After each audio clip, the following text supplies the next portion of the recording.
So hello everyone, welcome back to another video. In this video, we will be solving the question Fractional Knapsack. Now this is the third question in the set of knapsacks. The very first one was 0-1 knapsack, then it was unbounded knapsack, and now it is fractional knapsack. This question is, however, a bit different from the previous two questions, right? So let's look at the problem statement, what it says. Okay, so if we take this and read it out over here, it says that you're given a number n. Again, just like any other knapsack question, we are given n numbers which represent items. So we would be having n items, and each of those items would have its own value and weight assigned to it, right? And what we have to do is we have to fill a bag which has certain capacity cap, right? So these three would be our inputs. And if we look at the fourth statement, which says you are required to calculate and print the maximum value that can be created in the bag without overflowing its capacity. All right, so if you see over here, these all points were the same in all of the knapsack questions, whether it was 0-1, it was unbounded, or if we talk about the question which is in hand, which is fractional knapsack, right? So these points are the same, right? What makes the difference is the note over here, right? If we read out the note, it says that items can be added to the bag even partially, right? But you're not allowed to put the same item again and again into the bag. That means that let's suppose, again, if I take an example of the pirate that we had, right? The pirate could go inside a cave, right? He finds a treasure chest, right? Inside the treasure chest, there are certain precious stones, right? Right? Pirate has his own lucky bag, right? So he goes inside the cave knowing that if he comes out of the cave, he won't be able to go back. So the constraint is he can only visit the cave once, right? And his bag can hold a certain capacity of weight, right? So he goes inside the cave, looks at the treasure, picks up the stone, comes out of the cave such that he maximizes his profit. He puts the most precious stones inside his bag, right? Now, if you remember, this question is similar to 0-1 knapsack. But in 0-1 knapsack, as the name suggests, we were only allowed to pick or drop a certain stone, right? We can either take a stone in its entirety or we can leave a stone, right? But in this question, in addition to this story could be that the pirate also had a hammer.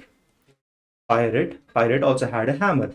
Now he can go inside the cave, look at the stones, and pick a stone. And if he is not allowed to pick the entire stone, what he can do is he can break the stone partially and pick the remaining portion, right? Whatever fits, right? So he can pick a stone, he can break it into as many pieces as he wants, and he can get the uh, desired weight out of that stone, right? So if I have a stone of, let's suppose, 5 kgs, right? If a stone is of 5 kgs and it's the most precious stone, right? But my bag has only a capacity of 3 kg.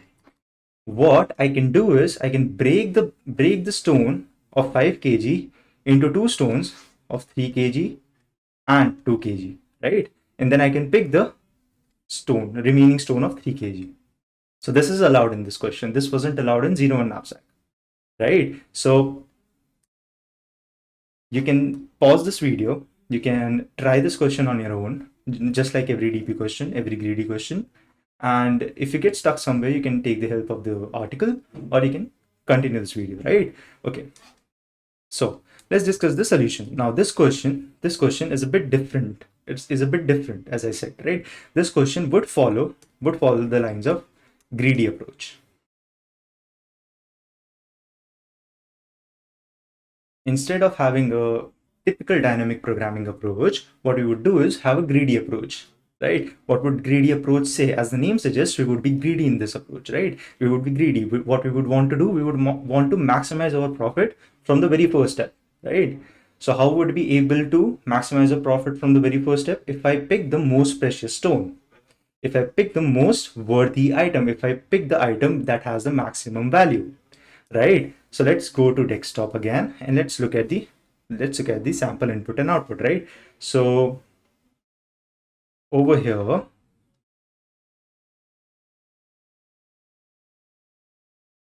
if we take this down over here, what I'm saying is we have to be greedy, right? We have to be greedy. We have to maximize our profit from the very first step, right? So how can I maximize my profit from the very first step? I have to pick the item that has the maximum value. So if I write these items in a more sorted way, right? If you see this first array contains the values and the second array contains the weights. So if you come back over here, so these are my values and these are my weights.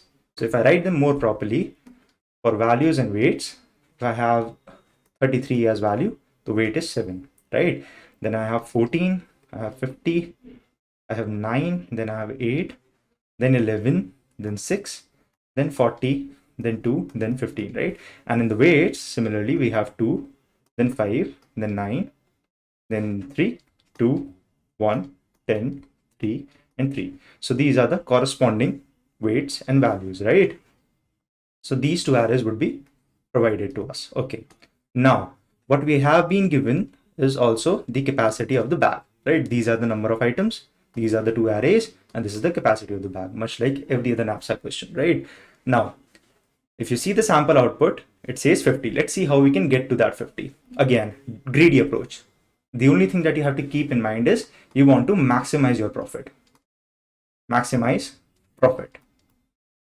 Maximize profit from the very first step, right? So how do we maximize our profit? We have to recognize the stone, the item that has maximum value. So out of all of these items, the item which has maximum value is over here, right? Item has 50 value and 5 weight. Now, if my capacity is 5, that means I can fit this inside my bag, right? I can fit this inside my bag, right? So what I would do is I would have this stone inside my bag, my bag's balance, my bag's total value now, right? If I write it value inside the bag would now become 50 after keeping this stone, right?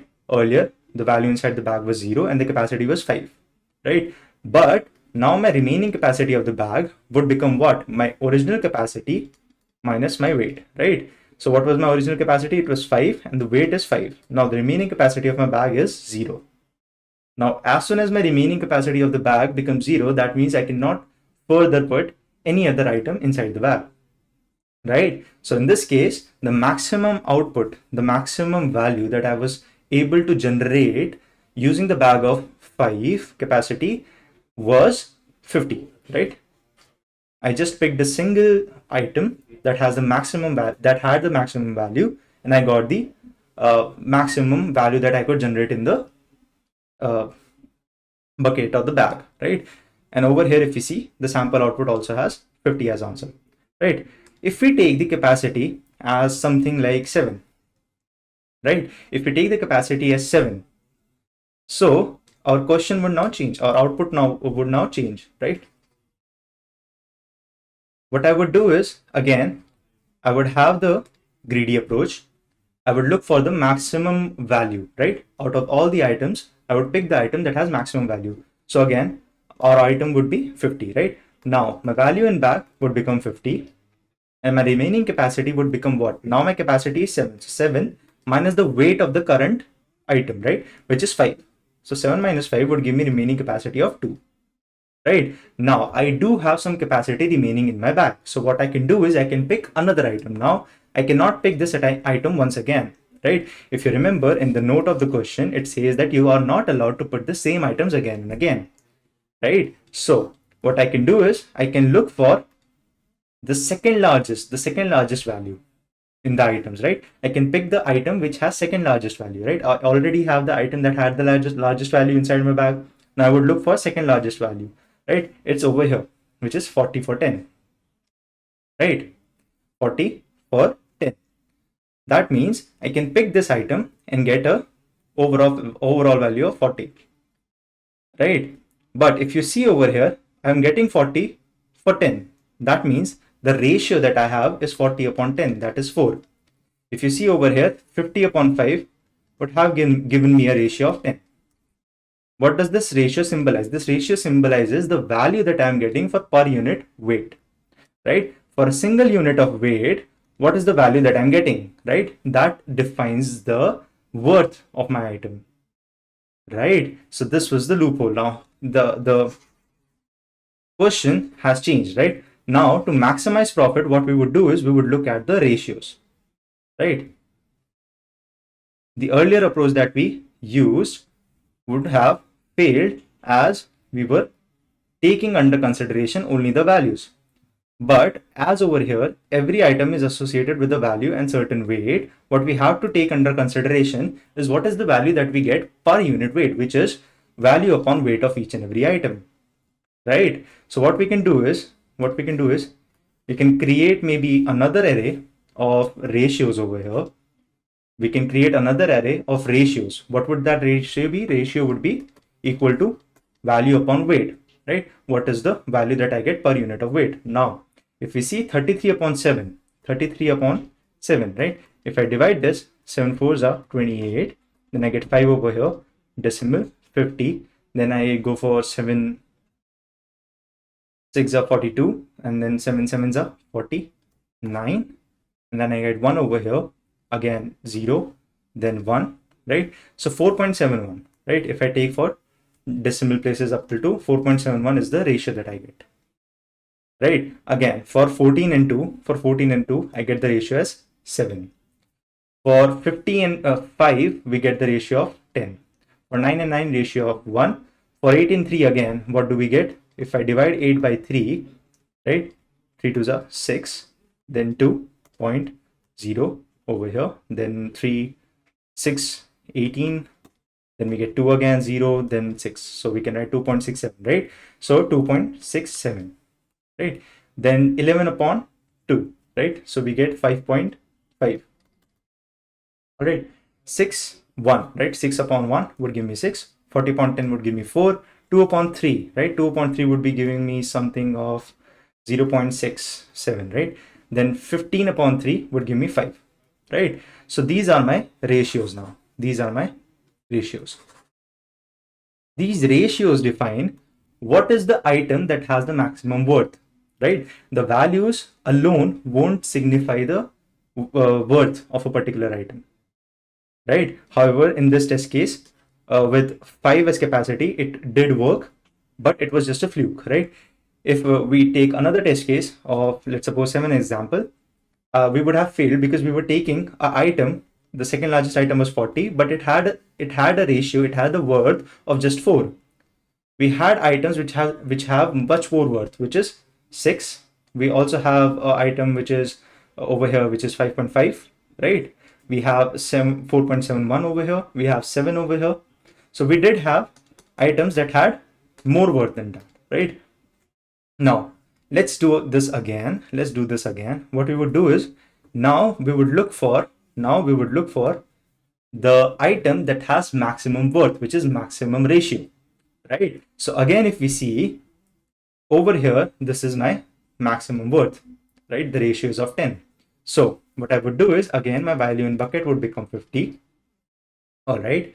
And my remaining capacity would become 7 minus 5, which is 2. Right. Now, what I can do is I can utilize this remaining capacity. So what I would do is, I've already picked this. So I would pick another item that has the maximum worth. That is the second largest rate that I have, the second largest ratio, right? So if we see, the second largest ratio that I have in this entire array is over here, right? Ratio of 7. All right. Now, if I have to pick this, I would get a value of 14, right? If I have to pick this, I would get a value of 14, and the weight is 2. So if my remaining capacity is 2 and the weight that and the item that I'm about to pick has a weight of 2, can I pick that entire item? Yes, I can, right? So my remaining capacity would now become 0, and my value in the bag would become 50 plus 14, which is 64. Right? If we would have done the same question, the same test case with the earlier approach in which we were taking values under consideration, we would have taken this, right, which had 40. Now in this case, what would have happened is, for 40, I had weight of 10. The maximum weight that I can use is 20, right? So what I would do is I would break this item, right? So we can take partial items. We can break the item, right? The pirate has a hammer now. So we can break this item, particular item, and we can get 2th portion. So what we can get is 40 upon 10 into 2, right? So per unit weight into 2, right? So what would it be? 2 5s, 5 8, right? So the value that we could get was 8, right? So that would have made it 50 plus 8, which is 58. And we would have exhausted our remaining capacity, right? So if you see right now, using the ratio, I get 64 as value. But if I have used, but if I had used values as the worth, then I would have got 58 as value, right? Which was wrong, right? Which was wrong, which is less, right? The maximum value that we can generate is 64, not 58. So now we know why we have to take ratio, because ratio gives us the actual worth, right? Because we have two parameters under consideration, weight and value both, right? So we would take the rate under consideration. Okay. So what we can do is we can make a array that contains a item, right? And that item can have three properties. It can have a value, it can have a weight, and along with that, it can also have a ratio. Now, if you remember, if you observe over here, our ratio is in decimals, right? Our ratio can be in decimals. So we have to make sure that our ratio can hold decimal values. That means we will make our ratio as double, right? The data type would be double, right? So my items would now contain this. Then what I would do is, on the basis of my ratio, I would sort my item. I would sort my items array such that I would get a sorted list according to ratios, and then I could easily pick weights which have maximum values. In that case, we would get a time complexity of O(n) log n, which is the sorting time complexity, right? Let's see how we can do this. So the very first thing that we want to do is take in input. So if we see over here, the inputs are, first we will have n, then the values, then the weights, and then the capacity. Okay. So if we write this, we come over here. So first of all, we need a scanner object. Scanner sc is equal to new scanner system. Okay, system dot n, right? Then n equal to sc dot nextInt. That then we have to take input of values, right? So integer v new int of n size for in I equals to 0, I smaller than n, I plus plus. Okay, forgot a space over here. All right.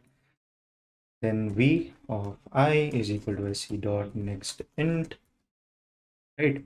And then we have to take input of weights, right? So int weights is equal to new int n, again the same loop going from I equal to 0 to n, I plus plus, and then we can have weights of ith position at my scan, right?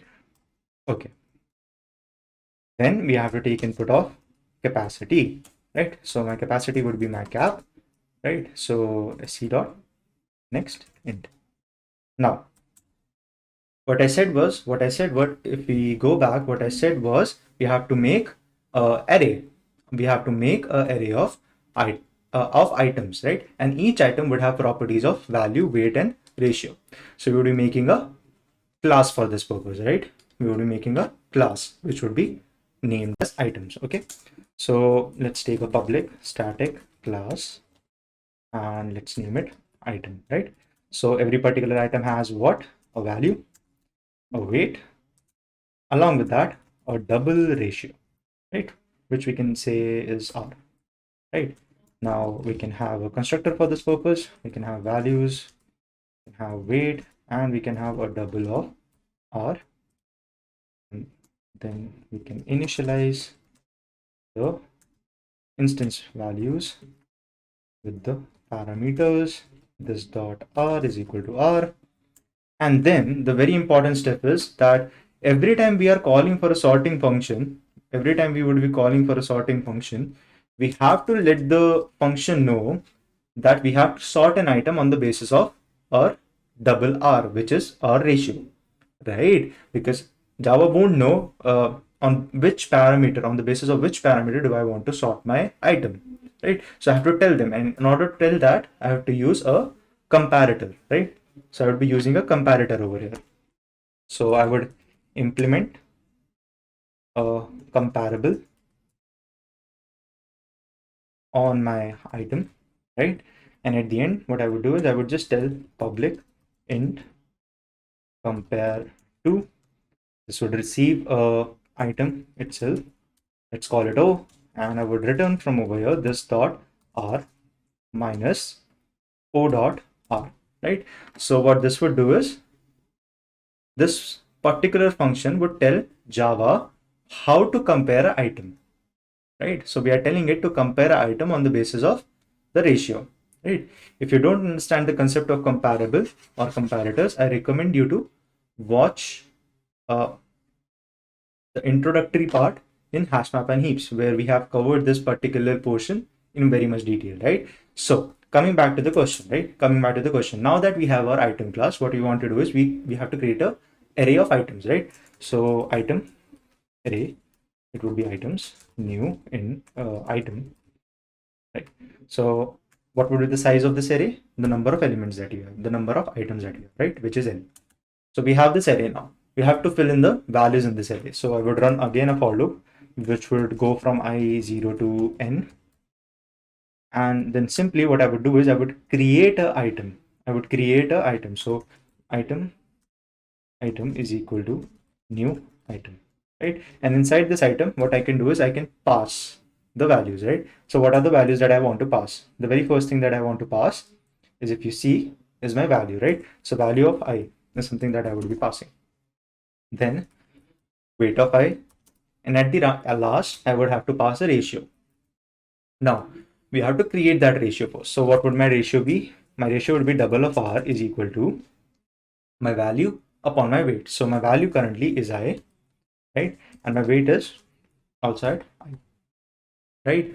Now the thing is that this particular operation is happening between two integer values. So if I write 5 upon 2 in Java and it performs an integer operation, what it would do is it would give me the result as 2, right? But instead what I want is it to give me the result in 2.5 decimal places, right? So for that reason, what I have to do is I have to compare either of these two into a double, right? So what I can do over here is simply multiply this with 1.0, or I can even typecast this, right? Anything works, right? Let's do it with multiple of 1.0 as of now. In the later part of this solution itself, we can see the typecasting method also, right? So what we have done over here is convert one of the numbers into double so that we get the answer in double form, right? So that Java knows that it's a double operation instead of doing an integer operation, right? So now we have our items array. What we have to do is just sort this array. So we can use an inbuilt Java function, which is arrays.sort, right? And for this particular reason, I have written the comparable class, right? I have written the comparable inside this class, right? So that when I do arrays.sort, Java knows on the basis of what parameter do I have to sort the array, right? So I would just pass the items array, and also over here, what I have to do is inside the items of I have to put item, right? Okay, so now my items array is sorted. So I know I would be getting the maximum value at the last index, right? It's sorted in ascending order, right? So ascending order sort on the basis of ratios, which is basically R, right? So if you move on with the question, now what do we have to do, right? So we have sorted our items array. What we have to do is we have to traverse over that array and get our maximum value. So we had our answer, if you remember, in the variable value in back, right? If we go back over here, then you can see that I was creating my answer in this particular variable, and the answer that I was creating was of double type, right? If we jump onto the output over here in this, right? If we look at the output over here, we can see that we have 50.0. That means our answer is of double type, right? So what we can do is we can move forward and create double variable of VIB, which is initially 0, right? So the value in bag initially is 0. Now, I had another variable, which was my remaining capacity, and this would be equivalent to my capacity at first, right? Now, what do I have to do is I have to traverse from the item that has maximum worth, right? Maximum ratio. So I have already sorted the array. That means the item that has maximum ratio would be at the last position. Now, if I traverse from the last position, which would be n-1, I would have to go till 0, and over here I would be solving, right? So this is my main traversal. This is my main traversal. Okay. Now in this traversal, what would I do? Now I have the item which has maximum ratio. What I have to check is if the item's weight is less than the remaining capacity that I have, right? So if the item's weight, so items of I, okay, yeah, right. Okay, so items of I dot weight, which is my current weight of the item, if it is less than or equivalent to the remaining capacity, what I can do is I can entirely put that item in totality inside my bag, right? So my value in bag would be increased by the value of the item. So I dot value. All right, and my remaining capacity would be decreased by the weight of the current item. So WT over here, right? This is the case when my weight is smaller than the remaining capacity. If my weight becomes greater than the capacity, then what I have to do is I have to break my item and pick the partial part of an item, right? And fill it inside my bag, right? So what I would do over here is I would increase, of course, the value in my bag by how much? If you remember, if we come over here, we can see that we derived this formula, right? This formula was value multiplied by the remaining capacity that is left, right? Divided by weight. So value multiplied by remaining capacity divided by weight, right? Another thing that we want to observe over here is that our VIB is a double variable, right? The data type is double, and over here all of these three variables are of type integer, right? So if you do division with integer type data type, then you lose some part of the weight, right? So if you do something like let's suppose 10 upon 5, right, you would get 2, right? But if you do something like 5 upon 2, you would get 2 in integer, but what you want is 2.5. So to fix that, what we would do is convert one of those variables into double type. So again, the formula was my current value, which is my items I dot my value, which is val. It was multiplied by my remaining capacity upon items of I dot weight, right? And I have to convert one of these into double. So what I can do is I can convert my remaining capacity into double before performing the division, right? If I convert this into double, I won't lose anything in decimals. And then if I multiply this and I add this to VIB, which is value in bucket, I can simply move forward, right? Now my remaining capacity will become 0, right? I have utilized every bit of my remaining capacity because I have multiplied with the fraction, right? Okay. And over here, as my remaining capacity is 0, I can simply break out of this loop, right? Right. What else can I do? I can even check if my remaining capacity ever becomes 0, right?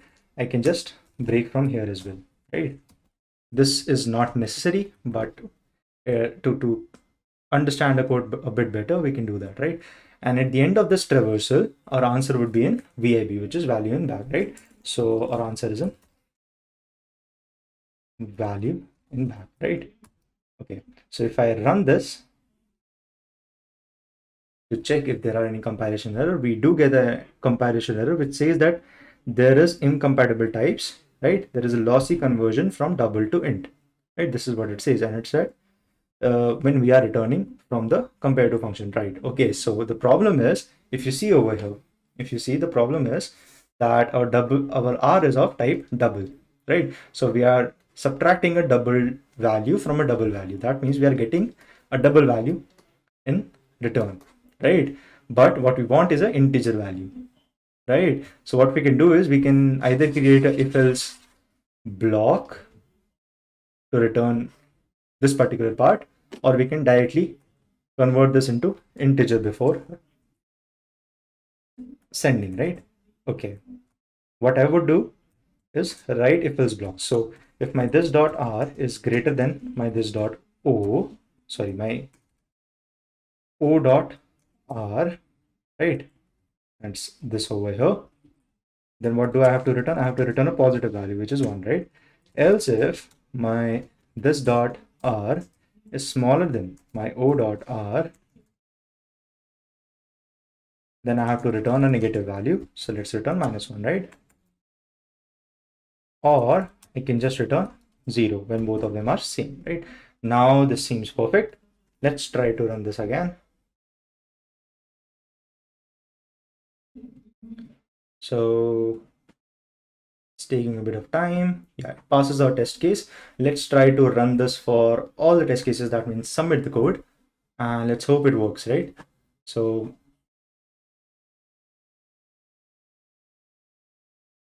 it's taking a bit of time. Yes, it does. So we are getting 10 out of 10. This code works.